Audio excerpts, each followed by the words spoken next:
Welcome back to Investing Talk podcast. Today, we are zeroing in on a company that's, well, really caught people's attention in the AI investing world, Nebius Group. Our goal here is pretty straightforward. We're going to look at all the recent info financials, news, charts, and try to answer one key question. Is Nebius Group a good time to buy right now? And hey, before we jump in, if you haven't already, please hit that subscribe button, give us a like, and definitely leave a comment. Seriously, if there's a company you want us to look into next time, just let us know below. Okay, so a Nebius Group, they aren't just playing around in the AI space. They seem laser focused on building the fundamental infrastructure, the core stuff that powers AI. And that focus seems to have driven some serious momentum lately. So we need to understand why. What's behind this momentum? What do the actual numbers look like? And what should we be watching out for next? Exactly. And that momentum, it's not just buzz. It really stems from solid execution, I think, on a few key fronts. You've got the core infrastructure work, some smart financial maneuvers, and leadership that seems very focused. If you look at the data, you can see the confidence is really built on things they've actually done recently, setting them up for, well, potentially more growth. Okay, let's start with the financials then. Go back to August 2025. They dropped their Q2 report. What was the big takeaway for investors there? Well, the headline was strong Q2 results, sure. But the real signal, I think, was that they actually raised their annual recurring revenue guidance, the ARR, for the rest of 2025. Right. Raising guidance is always a big deal. It is. It sends a powerful message. When management boosts their own forecast, it suggests they have pretty good visibility. They see sustained, probably increasing demand.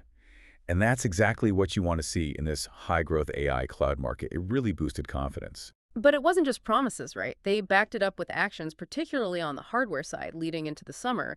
This is where the infrastructure story gets quite tangible. Absolutely. Back in June 2025, they made a key announcement about hardware delivery. This gave them a significant geographical advantage. Nebius delivered NVIDIA's Blackwell chips to European customers. And importantly, they were the first to offer general availability of this, cutting-edge hardware in that region. Okay, being first with Blackwell in Europe. What does that actually mean competitively? Is it a lasting advantage? Well, it creates a temporary edge, but a really important one. It positions Nebius as the go-to partner, at least initially, for European companies needing to train those really large, power-hungry AI models right away. Think of it like a head start. It could let them grab unique data sets or lock in big enterprise contracts before competitors even get the same hardware up and running. Time to market matters. And while they were securing the latest chips, they also secured the funding, also in June, right? A huge $1 billion private placement of convertible notes. That's some serious dry powder, as they say. It is significant capital, and they explicitly said it was to fund this hyper-growth phase in AI infrastructure. But, for the more cautious investor, that convertible note raises a flag, doesn't it? Yeah. What about potential dilution later on? That's a fair point. Convertible notes mean they borrowed money now, but that debt can turn into stock later. If the stock price hits a certain level, current shareholders could see their stake diluted. Is that a real worry here? It's always a risk, yes. But it's often a calculated risk companies take when they're confident. Management likely believes the growth they can fuel with is $1 billion, buying more chips, hiring talent, maybe acquisitions will boost the stock value enough to outweigh any dilution from conversion. Essentially, they're betting that the growth payoff will be bigger than the dilution cost. And we also saw them expanding beyond just mainland Europe in June. They partnered up in the UK, specifically using NVIDIA Blackwell Ultra chips there, so a wider reach. Exactly. It shows a clear global strategy targeting key high-demand markets. And that momentum kept rolling into July, but shifted focus a bit towards broader market factors like ESG and specific industry applications. Right, the environmental, social, and governance angle. That's become almost essential for attracting the big institutional investors now, hasn't it? Oh, absolutely. For many large funds, it's practically a requirement. So that 2024 sustainability report they put out in July, that's not just fluff, it's strategic. It helps them appeal to those massive pools of capital that have mandates to invest in sustainable tech. It opens doors. And they also launched the AI Discovery Awards. What was the focus there? That was interesting. It focused on accelerating breakthroughs, specifically in healthcare and life sciences. It demonstrates they're not just selling generic computing power, they're embedding themselves in specific high-value industries. It strengthens their position where AI meets real-world applications. Okay, so that lays out the recent momentum pretty clearly. Strong execution, smart funding, strategic positioning. Now, let's get to the numbers. the fundamentals, the technicals, the scorecard, if you will. Given the hype, what do the financials actually tell us? Well, the financials show a company growing fast, definitely. But the valuation metrics are, frankly, extreme and need careful consideration. Revenue for the trailing 12 months TTM is around $249.3 million. Okay, strong growth. But here's a real eye-popper. Net income for the same period, $243.5 million. Hold on. A net income almost equal to revenue, that's like a 98% net margin. That seems impossible for a regular tech operation. What's going on there? Yeah, it's highly unusual. It strongly suggests there's a significant one-time item or maybe a non-cash gain inflating that number. For instance, sometimes changes in interest rates or market volatility can cause a big non-cash adjustment to the value of those convertible notes we talked about, and that flows through the income statement temporarily. Or it could be, a large IP sale, something not related to core operations. So the key takeaway for anyone looking at this is don't count on that 98% margin repeating every quarter from their actual business. Exactly. You absolutely cannot extrapolate that kind of profitability. Yeah. It means you have to be careful interpreting the earnings per share too, which is $1.09 CT meters. The growth might be sustainable, but that specific margin figure likely isn't. Okay, which naturally leads us to valuation. If that profit number is skewed, what does the market actually think Nebius is worth right now? Because the price has run up a lot. The market thinks it's worth a lot. The price-to-earnings ratio, the PE, is sky high at 118.67.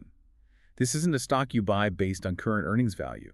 That valuation is pinned entirely on the expectation of massive future earnings growth and grabbing significant market share. A PE over 100, yeah. Investors are betting Nebius will grow earnings incredibly fast, much faster than the average company. Is that valuation even grounded, or is it just pure speculation on them executing perfectly? It's definitely speculation, but it's speculation based on a belief in their future execution.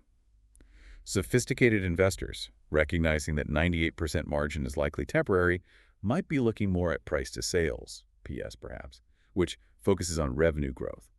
Analysts certainly seem focused on that rapid top-line expansion. They seem convinced Nebius can dominate. And speaking of analysts, their ratings seem very confident, despite that astronomical PE. Overwhelmingly so. It's a consensus strong buy. And look at the price targets they've been climbing rapidly. As of September 10th, the average target jumped significantly to $144.64. That's up about 32% from the previous estimate of around $110 just a short while before. That signals real conviction from the analyst community about the upward trajectory. Okay, but to justify that kind of multiple, Nebius needs more than just growth. It needs a defensible position, a moat. What's their competitive advantage against the huge cloud players like AWS or Google Cloud? I think their main edge is that full-stack approach, combined with integration across different sectors. They aim to control the whole pipeline, from the basic GPU clusters up to the specialized cloud platforms built on top.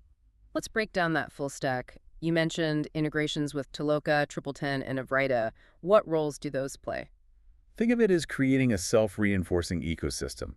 Toloka is their data labeling and quality arm. That's crucial. It ensures the AI models they build or help clients build are trained on really high-quality data. That's a huge potential differentiator in AI. Then TripleTen is their EdTech division. It helps train the skilled people needed to actually use these advanced AI platforms. So they're helping create their own customer base, in a way. And Avrita focuses on autonomous driving, showing deep expertise in a really complex, high-stakes application area. So it's like an ecosystem that generates its own high-quality data, trains its own users, and proves its value in demanding fields. That makes it sticky, harder for clients to switch away. That's the moat.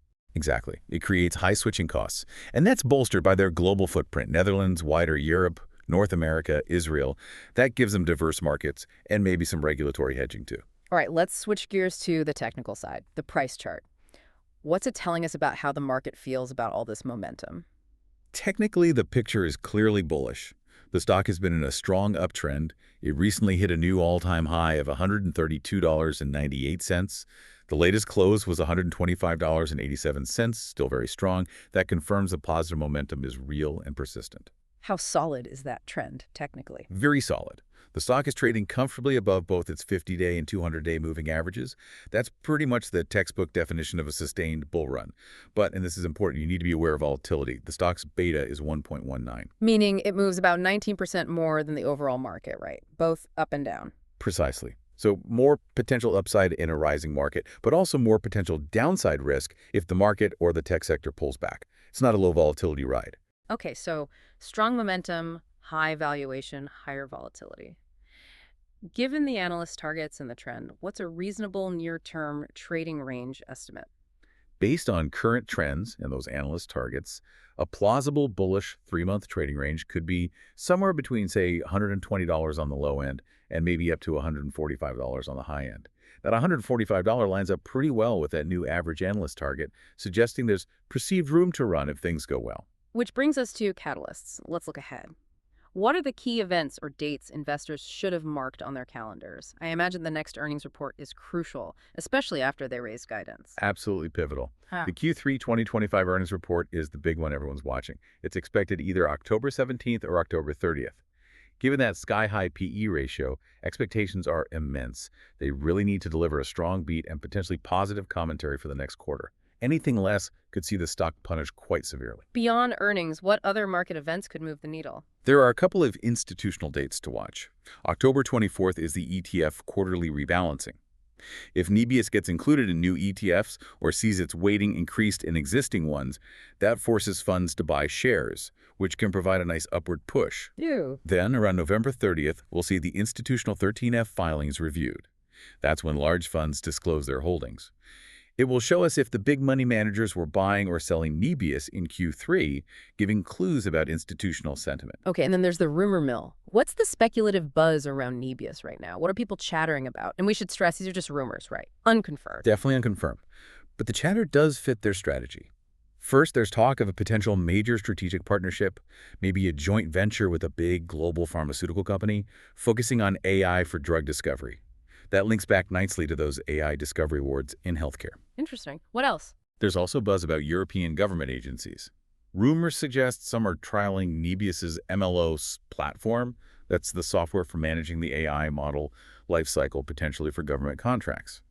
Landing those would mean stable long-term revenue streams. And the usual market speculation, too, I suppose. Index inclusion, more capital raising. Right. Chatter about potential inclusion more tech-focused ETFs, which means guaranteed buying from index funds. And maybe talk about a secondary equity offering to raise more cash, or even seeking a dual listing on another U.S. exchange to boost liquidity and attract more investors. High institutional demand could drive that. Okay, lots of potential upside drivers. But we need balance. This stock isn't without risks, especially at this valuation. What are the main ones? Well, the biggest risk is probably baked into that valuation itself, execution risk. Meaning if they don't deliver perfectly. Exactly. That aggressive PE ratio prices in near perfection. If Q3 earnings merely meet the raised guidance, instead of convincingly beating it, the market could react negatively simply because expectations are so incredibly high. Any sign of slowing growth could hit the stock hard. And the sector risk. Competition. That's always there.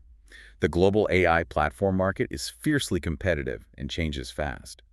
While Nebius has its integrated approach, they're still up against giants like AWS, Microsoft Azure, Google Cloud. That's a tough fight. And don't forget that volatility of the 1.19 beta. Right. It makes the stock very sensitive to the overall mood in the tech sector. If the Nasdaq has a bad week, Nebius is likely to feel more pain than the average stock. Plus, there's no dividend cushioning the downside. Returns depend entirely on the stock price going up. Okay, we've covered the recent wins, the current numbers, the potential catalysts, and the risks. Let's bring it all together. Based only on the sources we've discussed today, is Nebius Group looking like a buy right now? Looking at everything we've covered, the overall picture from these sources is strongly bullish. I'd give it a, say, 9 out of 10 based on this info. The rationale is clear. Solid execution, especially in that core AI infrastructure. A strong growth story, underlined by that raised ARR guidance. A technically bullish chart hitting new highs. And importantly, several potential positive catalysts coming up soon, like earnings and institutional flows. So based on this analysis, it looks potentially attractive for a couple of investor types, maybe short-term traders playing those Q4 catalysts, and also for long-term investors wanting exposure to the big AI and cloud trends, if, and it's big if, they can stomach the very high valuation and the associated risks. That ecosystem angle, Toloka for data, Triple 10 for talent, Avrita for applications, plus the hardware leadership, that really does seem like the core of their competitive story, the potential moat. All right, so let's leave our listeners with a final thought to chew on.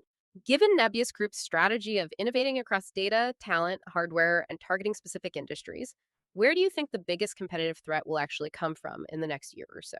Will it be the established giants like Microsoft trying to replicate their integrated approach, Or could it be a smaller, nimbler startup focused on just one piece of the AI puzzle? Something to think about. That's what we'll be watching. Thanks for tuning in to Investing Talk podcast. We'll catch you on the next one.